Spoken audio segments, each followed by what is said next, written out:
శ్రీ సచ్చిదానంద సద్గురు సాయినాథ్ మహారాజ్ की जय। శ్రీ సచ్చిదానంద సద్గురు అలివేలు మంగమ్మ సహిత భరద్వాజ మహారాజ్ की जय। శ్రీ సచ్చిదానంద సద్గురు నాంపల్లి బాబా మహారాజ్ की जय। జై సాయి మాస్టర్। ఈరోజు సత్సంగంలో మనం నేను దర్శించిన మహాత్ములు అవధూత శ్రీ వెంకయ్య స్వామి వారి చరిత్ర చదువుకుంటున్నాం। రచన పరమ పూజ్య ఆచార్య శ్రీ ఎక్కిరాల భరద్వాజ మాస్టర్ గారు। దీనిలో మనం అధ్యాయం 10 అవధూత బోధ అనేటువంటి చక్కటి అద్భుతమైన అధ్యాయాన్ని మనం చదువుకుంటున్నాం।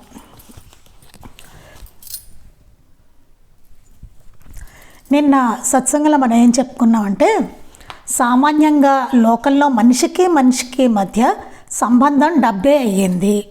సాయి చెప్పినట్లు దాన్ని సరిగా వినియోగించే వారికి అది బానిస। డబ్బు మనకి బానిస అవ్వాలి కానీ మనం డబ్బుకి బానిస అవ్వకూడదు। ఇదంతా చాలా నిన్న ప్రస్తావించుకున్నాం మనం। మిగిలిన వారికి అది దుష్టుడైన యజమాని వంటిది।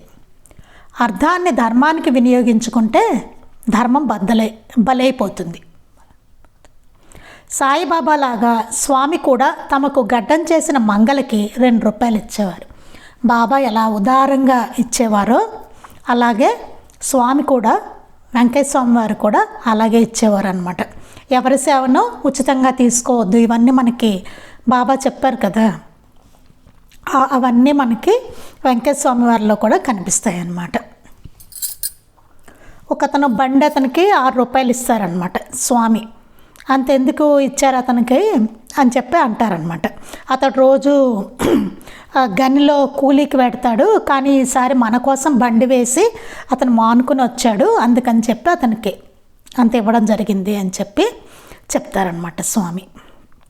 ఇక్కడ చాలా ముఖ్యమైనది కూడా మనకి ఇక్కడ మాస్టర్ గారు చెప్పారు।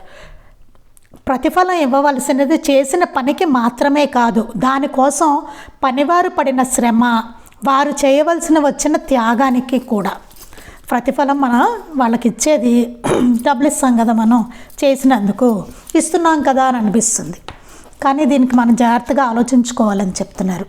వారు చేసిన పనికి మాత్రమే కాదు, దానికోసం పనివారు పడిన శ్రమ, వారు చేయవలసి వచ్చిన త్యాగానికి కూడా। వాళ్ళు ఎన్నో వదులుకొని ఇక్కడ చేస్తే మనకు గడుస్తుంది, అంతే కదా। మనకు గడవాలంటే ఎదుటివాడు కొంత వదులుకొని మనకి రావాలి, అంటే కొంత త్యాగం చేయాలి మనకి, అప్పుడే కుదురుతుంది। దాంతోపాటు శ్రమ, సమయం, టైం కూడా పెట్టుకుని వస్తారు మన దగ్గరికి। ఇవన్నీ స్వామి చెల్లెల మంగమ్మ ఆయన ఎంతో ప్రేమగా చూసేది। ఆయన ఎక్కడెక్కడో తిరిగి ఇంటికి వచ్చేసరికి వారి కోసం అన్నం ఉంచి ఎదురు చూసేది। అందుకు ప్రతిగా స్వామి కుటుంబ ఆస్తిలో తమ వాటా ఆమెకి ఇచ్చారు। కృతజ్ఞత అలా ఉండాలి, కృతజ్ఞత అంటే అట్లా ఉండాలని చెప్తున్నారనమాట। అదే అతని సేవకుడు ఒక ఆయన ఉంటారు, బుజ్జన్న గారు చెల్లెలు ఉంటుంది। ఆ చెల్లెలు కూడా బుజ్జన్న ఆయన్ని చాలా ప్రేమగా చూసుకుంటుంది। స్వామి చెప్తారనమాట, నేను నా చెల్లికి చేసినట్లుగానే నువ్వు మీ చెల్లికి కూడా చేయాలి అని చెప్తారు। అంతేకాక చెల్లెల పట్ల అన్నకు ఉండవలసిన ధర్మం కూడా అదేనని వారి భావం। అలా కాక ఒక భక్తురాలు ప్రజలకు ఒడ్లు అరువుగా ఇచ్చేది। నామో అనే పేరుతో లాభం గడించి, అంటే బాగా వడ్డీలేసి ఆవిడ లాభం గడించేది, బాగా లాభాలు గడిస్తూ ఉండేదన్నమాట ఆవిడ। ఒకప్పుడు ఆమె ఇల్లు కాలిపోయి చాలా ధాన్యం నష్టమైంది। ఒకసారి ఆవిడ ఇల్లు కాలిపోయింది, ధాన్యం చాలా నష్టం అయిపోయింది అనమాట। ఆమె స్వామిని దర్శించి విలపిస్తుంటే, అమ్మ లాభమే పోయింది కానీ అసలు దక్కింది కదా అన్నారట స్వామి। నిజానికి ఆ గ్రామస్తులు 8 పుట్ల గింజలను ఆ అగ్ని ప్రమాదం నుండి కాపాడారు। ఆమె అక్రమ లాభాలతో సేకరించుకున్న సామానులు, ఒడ్లు మాత్రం తగలబడిపోయాయి। ఆవిడ బాగా అక్రమంగా సంపాదించిన సామాలను, ఒడ్లు బాగా వడ్డీలేసి ఇట్లా సంపాదించేది కదా, అవన్నీ తగలబడిపోయాయి, అసలు మాత్రమే మిగిలింది ఆవిడికి। అందుకే స్వామి ఒకప్పుడు నారాయణ రెడ్డితో అన్నారు, వడ్డీ విషయంలో కూడా ధర్మం ఉండాలయ్యా అన్నారు। వడ్డీలకు కూడా ఎక్కువ వడ్డీ వేసేయడం అలా కాకుండా దాంట్లో కూడా ధర్మం ఉండాలి అని చెప్పారనమాట స్వామి। సాధకులకు సాటి వారిపై ప్రేమ గౌరవం ఉండాలి, ఎప్పుడు సాధన చేసే వాళ్ళకి సాటి వాళ్ళ పట్ల ప్రేమ గౌరవంగా ఉండడం అనేది రావాలన్నమాట. రమణయ్య అనే సేవకుడు మస్తానైన ఒరే అని పిలిచాట. అది విని స్వామి, అయ్యా ఒరే అన్నది ఎవరు? అతడికి పాపము 300 లెక్కలు వ్రాసారయ్యా అన్నారట. ఆ లెక్కలు ఎలా పోతుంది స్వామి అని అడిగట రమణయ్య. అనుభవిస్తే పోతుందని చెప్పారట స్వామి. చూడండి, దీని పట్ల ఎప్పుడు చులకన భావన, ఇతరుల పట్ల చులకన భావన అనేది పనికిరాదు. అట్లా సంబోధించడం కానీ వాళ్ళని అట్లాంటివి అసలు పనికిరాదు. అది గుర్తుపెట్టుకోవాలి మనం ఈ విషయంలో. అది కూడా పాపం అవుతుందిట. ఆ పాపం మళ్ళీ అనుభవిస్తే కానీ పోదు అని చెప్పారు స్వామి. ఇలా మనకు తెలియకుండా ఎన్ని పాపాలు ఉన్నాయో చూడండి. మనం ఏం చేయట్లేదు అనుకుంటాం మనం కదా, కానీ చూడండి ఎన్ని ఉన్నాయో తెలియకుండా ఎన్ని పాపాలు మనం చేస్తూ ఉంటాము. ఇక్కడి నుంచి మనం చదువుకోవాలి. వాళ్ళు మానవులు తరించడానికి భక్తి శ్రద్ధలతో పాటు ఎంతో సహనము ఓరిమి అవసరం. మానవులు తరించాలంటే ఊరికే భక్తి శ్రద్ధ ఉంటే సరిపోదు, ఎంతో సహనం ఉండాలట, ఓరిమి ఉండాలట. దానినే సాయిబాబా నిష్ఠా సబూరి అన్నారు. దాన్నే బాబా నిష్ఠా సబూరి అని చెప్పారు. ఊరికే భక్తి ఉందండి నాకు అంటే సరిపోదు, సహనం ఉండాలి, ఓరిమి ఉండాలి, ఆ లక్షణాలన్నీ ఉండాలి మనలో. అందుకే చూడండి సాయి మాస్టర్ ప్రవచనాల్లో మనకి ఉంటుంది, నిష్ఠా సబూరి అధ్యాయాలు కూడా ఉంటాయి దాంట్లో. అందుకే మాస్టర్ గారు మనకి ఎంత అవసరమో అందుకే మాస్టర్ గారు దానిలో వాటి గురించి ప్రస్తావించడం జరిగిందనమాట. అవి అలవర్చుకున్నవాడే సద్గురు కృపకు పాత్రుడు కాగలడు. సద్గురు కృపకి పాత్రులు అవ్వాలంటే సహనము ఓరిమి అనేవి ఉండాలి అని చెప్తున్నారు. అంటే నిష్ఠా సబూరీలు ఉండాలి. వీటితో పాటు స్వధర్మాచరణ అవసరం. అలాగే మన ధర్మాన్ని మనం ఆచరించడం కూడా అవసరం.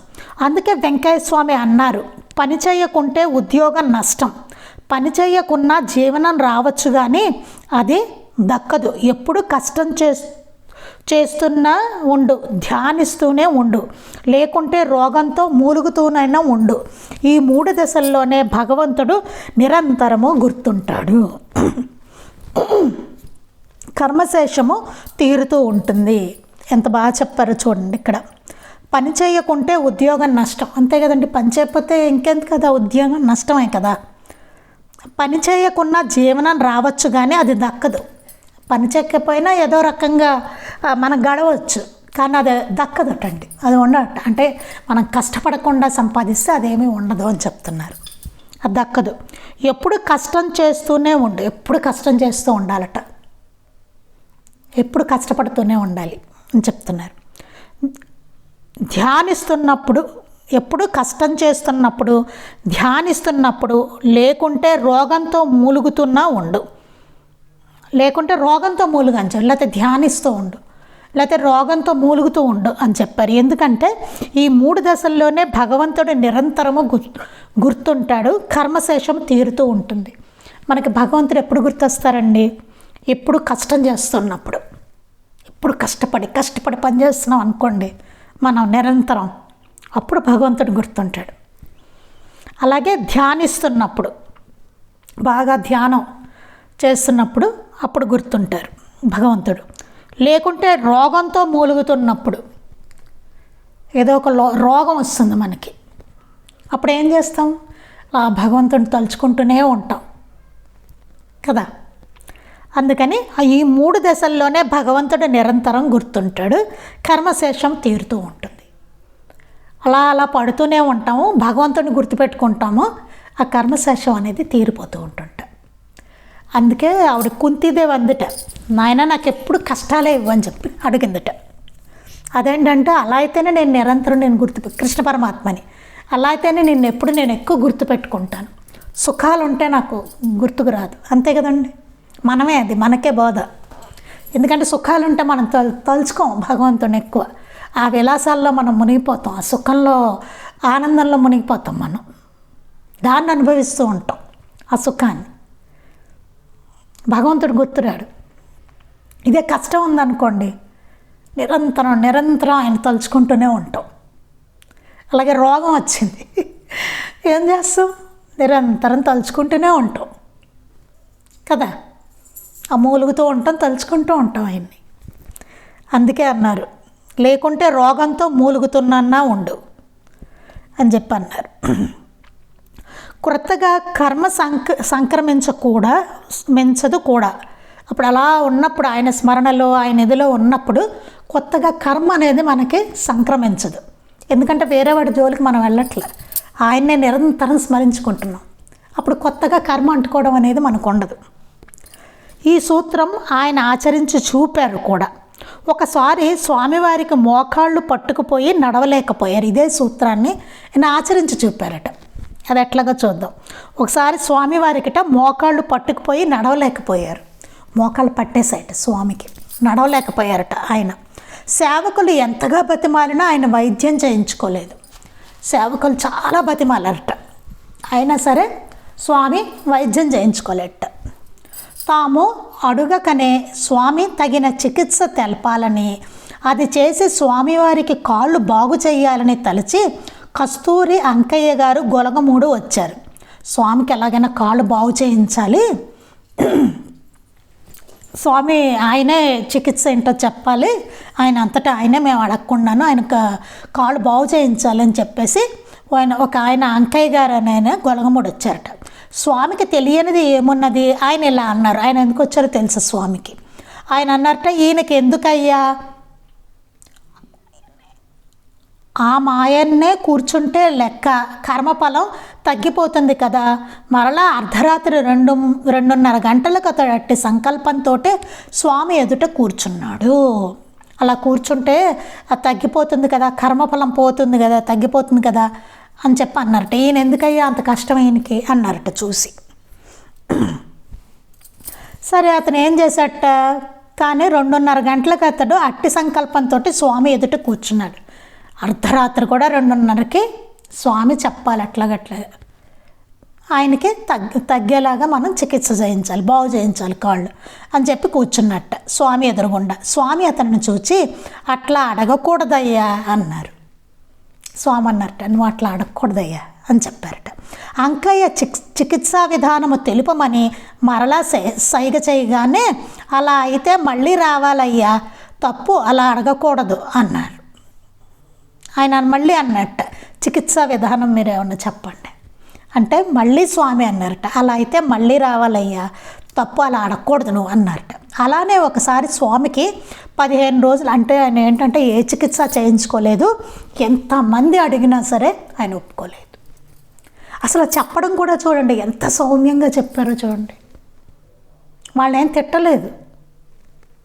వాళ్ళకేమనిపిస్తుంది, ఆయనపై ఉండే ప్రేమ భక్తి శ్రద్ధల వలన అయ్యో స్వామికి తగ్గితే బాగున్నా, అయ్యో ఒంట్లో బాగాలేదు తగ్గితే బాగున్నా అని అనిపిస్తుంది కదా. వాళ్ళది ప్రేమతోటే కదా వాళ్ళు తగ్గాలనుకునేది.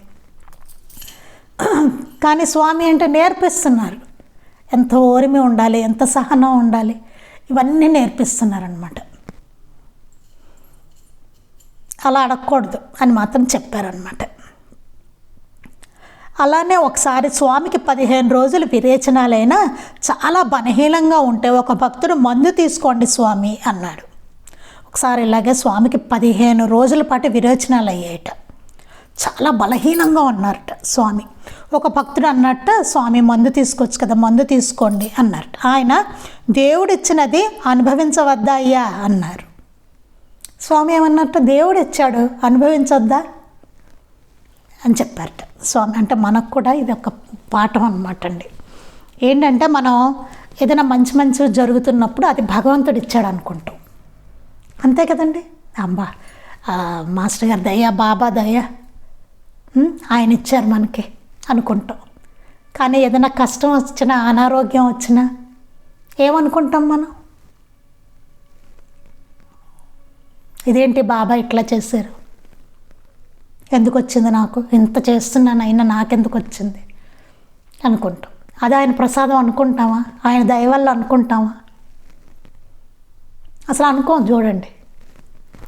కానీ ఇక్కడ ఏమన్నారు, స్వామి ఏమన్నారు, దేవుడు ఇచ్చినది అనుభవించొద్దయ్యా అన్నారు. అది కూడా ఆయన ఇచ్చిందే, సుఖం ఆయన ఇచ్చిందే, పడుతున్న బాధ ఆయన ఇచ్చింది.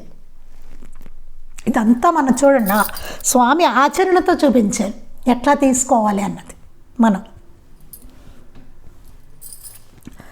అలాగే 1990 సంవత్సరంలో స్వామివారికి జబ్బు చేసి చేతులు తల ఎగురు వేస్తుండేవారు. ఆయన జబ్బు చేసింటారు స్వామికి, చేతులు తల ఇలా ఎగురుతున్నట్టుగా ఎగరేస్తూ ఉండేవారట. భక్తులు ఇంజెక్షన్ చేయించాలని డాక్టర్ని తెచ్చారు. స్వామి ఇంజెక్షన్ చేస్తే గుణం తగ్గుతుందా అయ్యా అని అడిగారు. వాళ్ళు తగ్గుతుంది అనగానే చేసుకోమను అని చెప్పి కదలకుండా చేయించుకున్నారు. 3వ రోజున ఆయన నవ్వుతూ సూదేశారు. తగ్గిందా అయ్యా అన్నారు. తగ్గలేదు స్వామి, మీరు తగ్గమని చెప్తే తగ్గుతుంది అన్నాడు నాగయ్య. స్వామి నవ్వారే కానీ ఆ మాట అనలేదు. నిజమైన ఓరిమి ఎలా ఉండాలో స్వామి చెప్పారు. నిజంగా అసలు ఓరిమి అనేది ఎలా ఉండాలో ఆయన చెప్తున్నారనమాట. వీళ్ళకి తెలుసు, స్వామి అనుకుంటే తప్ప జరగదన్న విషయం వాళ్ళకి తెలుసు. జబ్బులేమో భక్తులేమో ఇంజెక్షన్ చేయించాలని డాక్టర్ని తీసుకొచ్చారట. స్వామి అన్నారట, ఇంజెక్షన్ చేస్తే గుణం తగ్గుతుందా అయ్యా అని అడిగారట. వాళ్ళు తగ్గుతుంది అనగానే సరే చేసుకోమని అని చెప్పి కదలకుండా చేయించుకున్నారట. భక్తుల కోరిక కాదనకుండా సరే అని చేయించుకున్నారట. 3వ రోజున ఆయన నవ్వుతూ సూదేశారు. తగ్గిందా అయ్యా అన్నారట. సూదేశారు కదా, తగ్గిందా, నాకు తగ్గుతుందన్నారు కదా మీరు, తగ్గిందా అని అడిగారట. స్వామి తగ్గలేదు స్వామి, తగ్గలేదు ఆయనకి, తగ్గలేదు స్వామి అన్నారట. మీరు తగ్గమని చెబితే తగ్గుతుంది అన్నాడు నాగయ్య. మీరు దాన్ని తగ్గమని చెప్తే తగ్గుతుంది, లేకపోతే తగ్గదు అన్నట్టు ఆయన. స్వామి నవ్వారే కానీ ఆ మాట అనలేదు. నవ్వారట ఆయన, అంతే, అనలేదు ఆయన. వాళ్ళందరూ గొడవ పెడుతున్నారు, ఇంజక్షన్ చేయించుకోండి డాక్టర్ని తీసుకుని. సరే చేసుకో, తగ్గుతుందా అన్నారు. తగ్గుతుంది అన్నారు వాళ్ళు. సరే అయితే చేయించుకుంటారా, చేయమని ఇంజక్షన్ అన్నాడు. చేశారు కదయ్యా, ఇప్పుడు తగ్గిందా అని అడిగారు. తగ్గలేదన్నారు. చూడండి, అప్పుడు అడిగారట. వాళ్ళు అన్నారట, స్వామి మీరు తగ్గాలని మీరు సంకల్పిస్తే తగ్గుతుంది తప్ప లేకపోతే తగ్గదు అన్నారు. వాళ్ళు రియలైజ్ అయ్యారు అప్పుడు. అదనమాట నిజమైన ఓరిమి ఎలా ఉండాలో స్వామి చెప్పారు. నిజమైన ఓరిమి అంటే అట్లా ఉండాలట. అదే స్వామి ఆచరించి చూపించారనమాట. ఒకసారి స్వామి కష్టమంటే ఏమిటో నాకు తెలియదయ్యా అన్నారు. ఎంతటి కష్టమైనా ఆయనకు కష్టం అనిపించేది కాదు. స్వామి ఒకసారి అన్నారట, కష్టం అంటే ఏంటో నాకు తెలియదయ్యా అన్నారట. మనకు అసలు ఆయన జీవితం చూస్తే ఎట్లా అనిపిస్తుంది, మనకు అట్లా ఉందనుకోండి జీవితం, ఒక ఇల్లు వాకిలి లేకుండా, కట్టుకోవడానికి బట్టలు లేకుండా, తిండి లేకుండా అట్లా ఉన్నాం అనుకోండి మనం స్వామిలాగా. ఏమనుకుంటాం, అవన్నీ కష్టాలు మనకి. స్వామి ఏమంటున్నారు ఇక్కడ, కష్టం అంటే ఏంటో నాకు తెలియదయ్యా అన్నారట. ఎంతటి కష్టమైనా ఆయనకు కష్టం అనిపించేది కాదు. ఎంతటి కష్టం వచ్చినా సరే ఆయనకు అసలు కష్టం అనిపించేదే కాదట. ఇదే మన మహనీయులందరిలోనూ చూస్తాం, అసలు కష్టం అనిపించదు వారికి. ఇది మనం మాస్టర్ గారు అమ్మగారిలో చాలా అసలు క్లియర్గా చూడవచ్చు.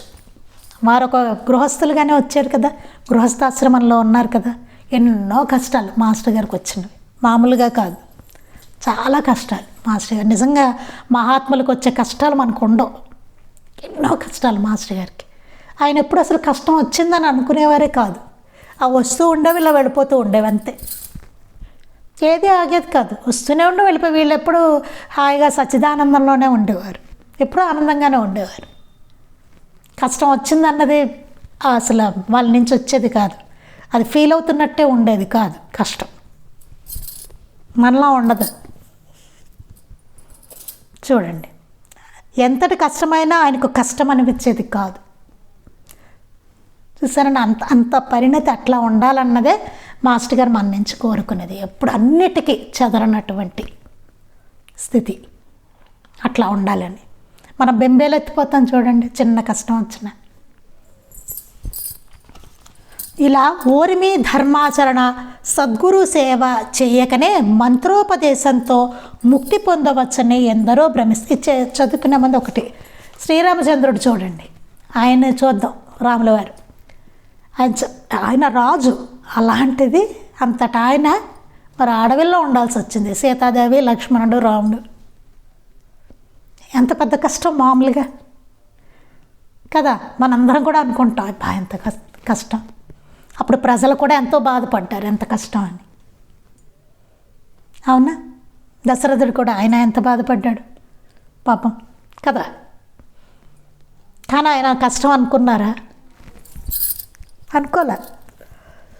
ఆయన తండ్రి దగ్గరికే ఆ రూమ్లోకి ఎడతారు రమ్మని చెప్పినప్పుడు ఈ విషయం చెప్పడానికి. ఈ కైకేయి కోరికే ఆ చిరునవ్వుతో చక్కగా ఇట్లా వెళ్తారు. తండ్రి చెప్తాడు ఇలా నారబట్టలు కట్టుకో, ఇది అదే దీని గురించి చెప్తాడు, అరణ్యం వెళ్ళాలని.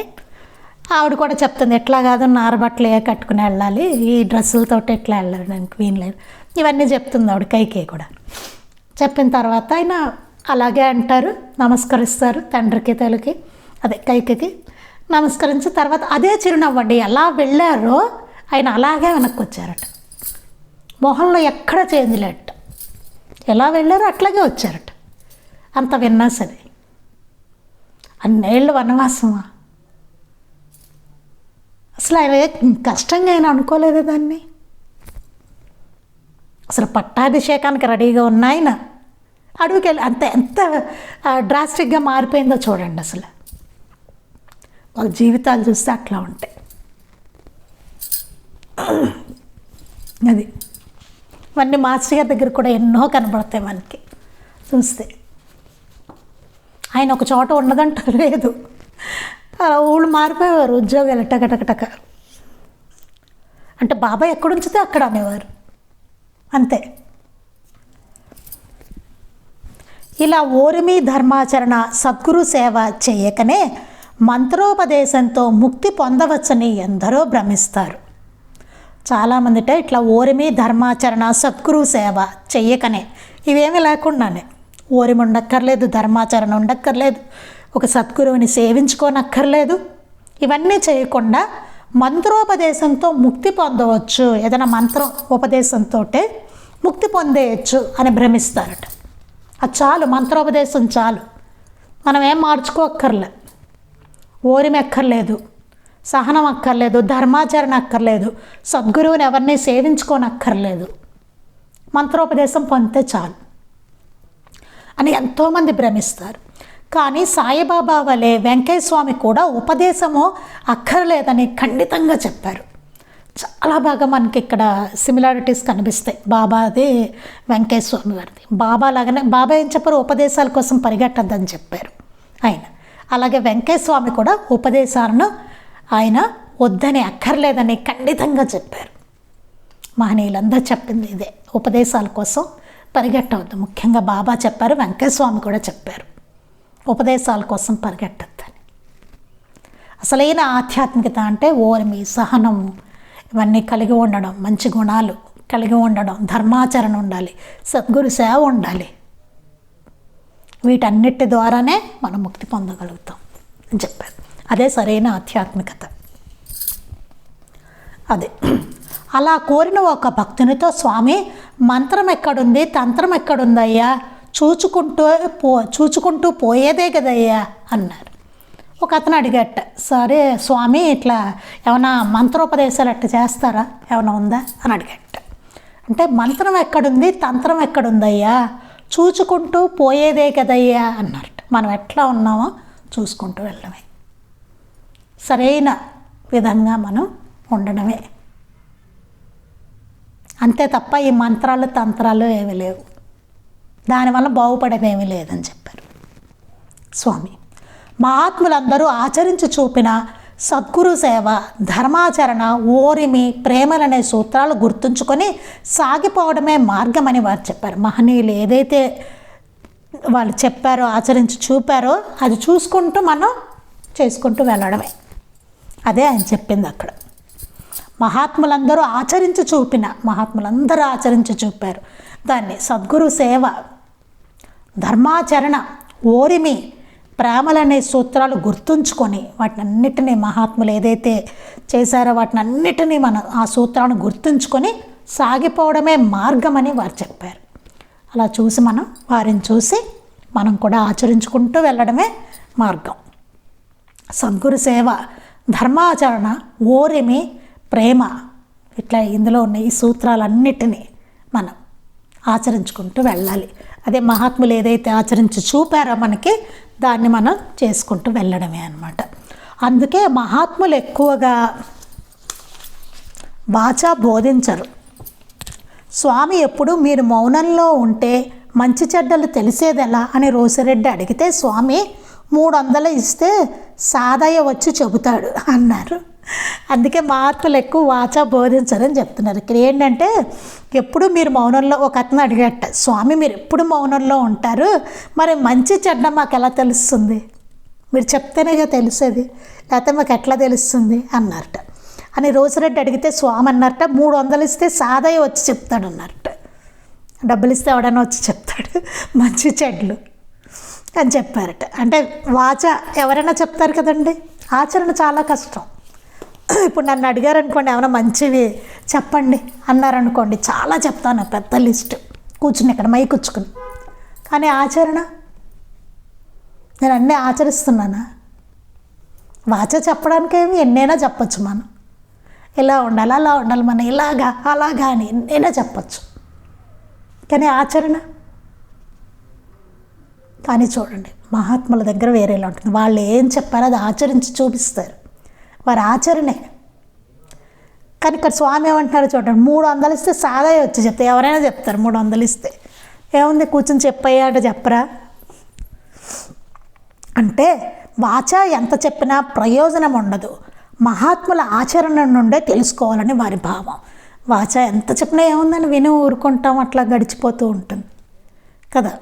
కానీ వాళ్ళ ఆచరణ, మహాత్ముల ఆచరణ చూస్తూ ఉంటే కనుక దాని నుంచి మనం తెలుసుకోవాలి, వాళ్ళ ఆచరణ నుంచి మనం తెలుసుకోవాలి. అందుకే వాళ్ళు ఆచరించి చూపించారు, మానవ రూపంలో అట్లా వచ్చి మనకి ఆచరించి చూపించారు. మీరు రాముని తీసుకోండి, ఇలా కృష్ణుని తీసుకోండి, కృష్ణ పరమాత్మని తీసుకోండి, రాముని తీసుకోండి, బాబాని తీసుకోండి, మాస్టర్ గారిని తీసుకోండి, అమ్మగారిని తీసుకోండి. ఈ మహనీయులందరూ వీరందరూ ఆచరించి చూపించారు అది ఎట్లా ఉండాలి అన్నది. పూర్ణులైన సద్గురువులు ఎవరు మంత్రోపదేశం పొందలేదు, ఇతరులకు ఇవ్వలేదు. పూర్ణులైన మహనీయులు ఎవరు మంత్రోపదేశం అనేది ఎవరి దగ్గర తీసుకోలేదు, ఎవరికి ఇవ్వలేదు, ఇవ్వడం కూడా జరగలేదు. కొద్దిమంది మాత్రం కేవలం సాంప్రదాయం కోసం అలా చేశారు. కొద్దిమంది చేశారు, ఎందుకంటే సాంప్రదాయం కదా, అంటే వాళ్ళు కొద్దిమంది అర్హులు. ఇప్పుడు శారదామాత ఉన్నారనుకోండి, ఆవిడ చేశారట మంత్రోపదేశం. ఎవరో ఆ అర్హత ఉన్న వాళ్ళకి, పూర్వజన్మలో వాళ్ళకి ఆ అర్హత ఉంది, వాళ్ళకి మాత్రమే చేశారు, కానీ అందరికీ ఏమీ చేయలేదు ఆవిడ. అట్లాగే మహనీయులు కొంతమంది అక్కడ అరకొర చేసి ఉంటారు, కానీ అది ఆ అర్హులైన వాళ్ళకి మాత్రమే చేశారు తప్ప అది కామన్గా అందరికీ కూర్చోబెట్టి మంత్రోపదేశం చేయడం అనేది మాత్రం చేయలేదని చెప్తున్నారు. బాబా కూడా అక్కడ ఒక ఆవిడ వస్తారు, వచ్చి ఆవిడ బాబా ఏదైనా మంత్రోపదేశం చేస్తే కానీ నేను భోజనం చేయను అంటారు. అప్పుడు బాబా అంతా చెప్పుకొస్తారనమాట. మొత్తం మన లీలామృతంలో అంతా చదువుకున్నాం, అలా చెవిలో మంత్రం ఉపదేశించడం నా పద్ధతి కాదు, అంతా చెప్పుకుంటూ వస్తారు. అది ఎవరు దాన్ని అంగీకరించలేదు, మహాత్ములు ఎవరు. అది భర్త చనిపోయి దిగులుతో మంచం పట్టిన వెంకమ్మ గారికి శ్రీ వెంకయ్య స్వామి వారు ధైర్యము ఓరెములిచ్చి తత్వాన్ని ఇలా బోధించారు. అమ్మ, మామిడి పండుకు పురుగు పడితే పనికి రాకుండా పోతుంది. ఆ పండు ధైర్యంగా ఉంటే పురుగు దానిని ఏమీ చేయలేదు. పండు మధురంగా తయారై ఎన్నో కాయలను ఇస్తుంది. ఎన్నోసార్లు ఇలా చెట్లు అయ్యాక ఇంకా ఇలా ఎన్నోసార్లు మనిషిగా జన్మించి బుద్ధి కలవాడవుతాడు. ఎన్నోసార్లు బుద్ధిమంతుడిగా జీవించిన తరువాత భక్తుడు అవుతాడు. ఎన్నో జన్మలు భక్తుడిగా పుట్టాక ఎన్నో జన్మలు ధర్మాత్ముడైన తరువాత రాజుగా జన్మిస్తాడు. ఎన్నో జన్మలు దేవుని కొరకు పాటుపడి ఆయన సన్నిధిలో ఉంటాడు. అప్పుడు దేవుడు కొద్దిగా కన్ను తెరిచి భక్తుణ్ణి చూస్తారు. ఆయన బొటనవేలు క్రింద ఉండే అల్లెత్రాడు తొక్కగానే ప్రపంచమంతా బొమ్మలాటగా అతనికి కనబడుతుంది. అప్పుడు దేవుడు అతనిని తనలో చేర్చుకుంటాడు. చక్కటి ఎంత అద్భుతమైన బోధ చేసి చెప్పారో చూడండి ఇక్కడ బోధ. భర్త చనిపోయి దిగులుతో ఒక ఆవిడ మంచం పట్టారట, వెంకమ్మ గారు. పడితే శ్రీ వెంకయ్య స్వామి వారు ధైర్యము ఓరెములిచ్చే తత్వాన్ని ఇలా బోధించారట. ఆవిడ ధైర్యము ఓరిమిలి ఇచ్చే తత్వం బోధించారట. అదేంటంటే, అమ్మ, మామిడి పండుకు పురుగు పడితే పనికి రాకుండా పోతుంది. మామిడి పండుకు పురుగు పెట్టింది అనుకోండి, అది పనికిరాదు. ఆ పండు ధైర్యంగా ఉంటే పురుగు దానిని ఏమీ చేయలేదు. ఆ పండే కనుక ధైర్యంగా ఉందనుకోండి, ఆ పురుగు దాన్ని ఏం చేయలేదు.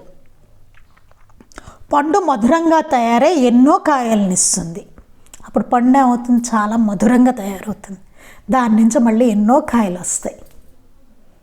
అంటే ఏంటి, ఇక్కడ మనం పండు అని చెప్పారు అంటే అది మనమేనండి.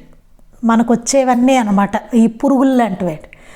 అవి దరి చేరకుండా మనం చూసుకొని ధైర్యంగా ఉన్నాం అనుకోండి, ఉంటే ఏమవుతుంది, చక్కగా మామిడి పండులాగా పండుతాం మనం. ఇంకా ఎంతోమందికి చక్కగా తయారయ్యేలాగా మనం ఉపయోగపడతాం. అంటే ఎన్నో పళ్ళు వస్తాయి, అట్లా మనం ఉపయోగపడతాం అన్నమాట. ఎన్నోసార్లు ఇలా చెట్లు అయ్యాక ఇది ఎన్నోసార్లు చెట్లు అది పడి మళ్ళీ చెట్లు అవుతూ ఉంటాయి కదా, ఇలా చెట్లు అయ్యాక ఇంకా ఇలా ఎన్నోసార్లు మనిషిగా జన్మించి బుద్ధి కలవాడవుతాడు. ఎన్నోసార్లు చెట్లు జన్మలు వస్తాయట. తర్వాత మళ్ళీ ఎన్నోసార్లు మనిషిగా జన్మించి బుద్ధి కలవాడవుతాడట. ఎన్నోసార్లు బుద్ధిమంతుడిగా జీవించిన తరువాత భక్తుడు అవుతాడు. ఎంత చక్కటి బుద్ధితోటి ఎన్నోసార్లు తను చస్తూ బతుకుతూ అలా జీవిస్తాడు. వచ్చిన తర్వాత మళ్ళీ భక్తుడి జన్మ వస్తుంది అనమాట, భక్తుడిగా అవుతాడు. అంటే చూడండి, అట్లా సంస్కారాలు అలా మంచి సంస్కారాలు వస్తూ ఉంటాయి అన్నమాట. ఎన్నో జన్మలు భక్తుడిగా పుట్టాక మళ్ళీ చనిపోతూ పుడుతూ అలా భక్తుడిగా అయిన తర్వాత ఎన్నో జన్మలు గడిచాక ఎన్నో జన్మలు ధర్మాత్ముడైన తర్వాత ఎన్నో జన్మలు ధర్మాత్ముడిగా ఉంటాడు. అతను భక్తుడు అవుతాడు, తర్వాత ఎంతో ధర్మాత్ముడు అవుతాడట. అయ్యి తర్వాత రాజుగా జన్మిస్తాడట. ఎన్నో జన్మలు దేవుని కొరకు పాటుపడి ఆయన సన్నిధిలో ఉంటాడు. తర్వాత ఏమవుతుంటాయి, ఎన్నో జన్మలు దేవుడి కోసం పాటుపడి ఆయన కోసమే తప్పిస్తాడనమాట. ఆయన కోసమే పాటుపడి ఎన్నో జన్మలు ఆయన సన్నిధిలో ఉంటాడట. అప్పుడు దేవుడు కొద్దిగా కన్ను తెరిచి భక్తిని చూస్తారు. అప్పుడు ఆయన చూస్తారట. చూడండి ఎన్ని జన్మలు వెళ్ళిపోతున్నాయో చూడండి ఇక్కడ. అంటే ఎంత సంస్కరించుకుంటూ వచ్చిన తర్వాత, అంటే ఎంత మార్పు మనలో రావాలో ఆయన మనల్ని చూడాలంటే, అప్పుడు ఆయన కొద్దిగా కన్ను తెరిచి మనం చూస్తారట భక్తుని. ఆయన బొటన వ్రేలు కింద ఉండే అల్లెత్రాడు తొక్కగానే ప్రపంచమంతా బొమ్మలాటలాగా తనకు కనబడుతుంది. అప్పుడు అసలైనది ఆయనకి, ఆ తత్వం వాళ్ళకి తెలుస్తుందట మనకి. అదేంటంటే మొత్తం ప్రపంచం అంతా బొమ్మలాట, అంతే కదండి, ఆయన ఆడిస్తున్న ఆట అదంతా అర్థమవుతుంది. అలా బొమ్మలాట్లా కనబడుతుంటే అప్పుడు అనిపిస్తుంది, ఏంటి వీటికే మనం బాధపడ్డమా, వీటికే మనం అసూయ చెందడమా, వీటికే మనం ఎలా ఉండడమా అని అనిపిస్తుంది. బొమ్మలాట్లా ఉంటుంది ప్రతిదీ. ఏంటి వీటికేనా, ఇదంతా శాశ్వతమైనది కాదు కదా, ఏంటి ఇన్ని జన్మలు ఇట్లా గడిచిపోయిందా వీటితోటే అని అనిపిస్తుందట. అసలు అది ఎట్లా ఉంటుందో కూడా మనకు తెలియదు, ఇంకెక్కడో ఉన్నాం మనం అక్కడ. అందువల్ల దీనికైనా అనిపిస్తుంది. అప్పుడు దేవుడు అతనిని తనలో చేర్చుకుంటాడు. అప్పుడు ఏం చేస్తాడు, అంత జ్ఞానోదయం అయిన తర్వాత ఆయనలో చేర్చుకుంటాడు ఆయన. చూడండి ఎంత ఇదిగా చెప్తున్నారు కదా. ఇప్పుడు చూడండి, మనకి ఒక విషయం, చిన్నపిల్లలు ఏదో పేచి పెడుతూ ఉంటారు, లేకపోతే ఆ పిల్లాడు ఎలాగా అంటూ ఉంటే మనం ఏం చేస్తాం, ఇలా చెప్తా, అబ్బాయి ఏముందిరా వాడు ఏమన్నా వెళ్ళి ఆడుకోండి అంటాం వాళ్ళని. చూడండి, అది మనకు చాలా ఇలాగే బొమ్మలాడు చిన్న విషయంలా అనిపిస్తుంది అది. కానీ మన దగ్గరికి వచ్చేసరికి చూడండి, అది వాడికి చాలా పెద్ద విషయం. మన దగ్గరికి వచ్చేసరికి మన స్థాయిలో మనకు ఉంటాయి చూసారా, కొన్ని బాధపడతాం కొన్నిటికి కదా, రకరకాల భావాలు వహిస్తూ ఉంటాం. కానీ ఇంకా అది దాటిపోయే పై స్టేజ్కి వచ్చిన తర్వాత చిన్నపిల్లలాగా గొడవలాగా బొమ్మలా దీనికేనా అని అనిపిస్తుంది. అయ్యో దీనికే బాధపడ్డం ఏమిటి, అలా ఎవరినైనా చూసామనుకోండి, అబ్బో ఇదేంటి దీనికే బాధపడ్డం ఏంటి, ఏముంది అసలు ఇందులో బాధపడడానికి అనిపిస్తుంది. అంతే కదా. అంటే మనల్ని చూస్తే మహాత్ములకు ఏమనిపిస్తుందో చూడండి. అసలు ఏంటయ్యో వీళ్ళు ఎందుకు ఇట్లా ఉన్నారు, ఎందుకు ఇట్లా బాధపడుతున్నారు, ఎందుకు దీన్ని కష్టం అనుకుంటున్నారు, అసలు ఏముంది దీంట్లో అనిపిస్తుంది. అవునా? ఆ స్టేజ్ అనమాట అండి. ఇంకా భగవంతుడు వాళ్ళ కలిపేసుకుంటారు. ఇంకా అట్లాంటి స్టేజ్లో ఉండాలని చెప్పి చెప్తున్నా. అలా జన్మలు గడుస్తాయట. అసలు మనిషి పుట్టేదే ఆ దైవం అనేది అవ్వడానికట, భగవంతుడు అవ్వడానికే మనిషి జన్మకు వస్తాడట. చూడండి, ఇలా కొన్ని కోట్ల జన్మలు గడిచిపోతూ ఉంటాయన్నమాట మనకి. అది కానీ మాస్టర్ గారు కూడా చెప్పారు, గట్టిగా కూర్చుంటే ఈ జన్మలోనే తరించేయచ్చు అని చెప్పారు. అది కూడా అవకాశం ఉందట. అంటే ఎంత సాధన చేయాలో చూడండి. అది చాలా అసలు అద్భుతమైన అధ్యాయం అండి ఇది. ఆ ఒక్క అధ్యాయం పట్టుకొని జాగ్రత్తగా చదువుకోవచ్చు మనం. ఎంత డెప్త్ ఉందో అసలు. అంటే నాకు ఇప్పుడు ఏదో తట్టినో చెప్తున్నాను తప్ప, అందులో జాగ్రత్తగా మనం ఆలోచించుకొని చదివితే చాలా ఉంటుంది మనం నేర్చుకునేది. అది ఎంతో మార్పు తెచ్చే అధ్యాయం మనలో. అది ఆలోచించుకొని చాలా ముఖ్యమైనది. అది ఎంత బోధ ఉందో చూడండి దాంట్లో. అది మిగిలింది మనం రేపు చెప్పుకుందాం. శ్రీ సచ్చిదానంద సద్గురు సాయినాథ్ మహారాజ్ కీ జై. శ్రీ సచ్చిదానంద సద్గురు అలివేలు మంగమ్మ సహిత భరద్వాజ మహారాజ్ కీ జై. శ్రీ సచ్చిదానంద సద్గురు నాంపల్లి బాబా మహారాజ్ కీ జై. గురుదేవ దత్త అవధూత చింతన. లోకా సమస్తాః సుఖినో భవంతు. లోకా సమస్తాః సుఖినో భవంతు. లోకా సమస్తాః సుఖినో భవంతు. జై సాయి మాస్టర్.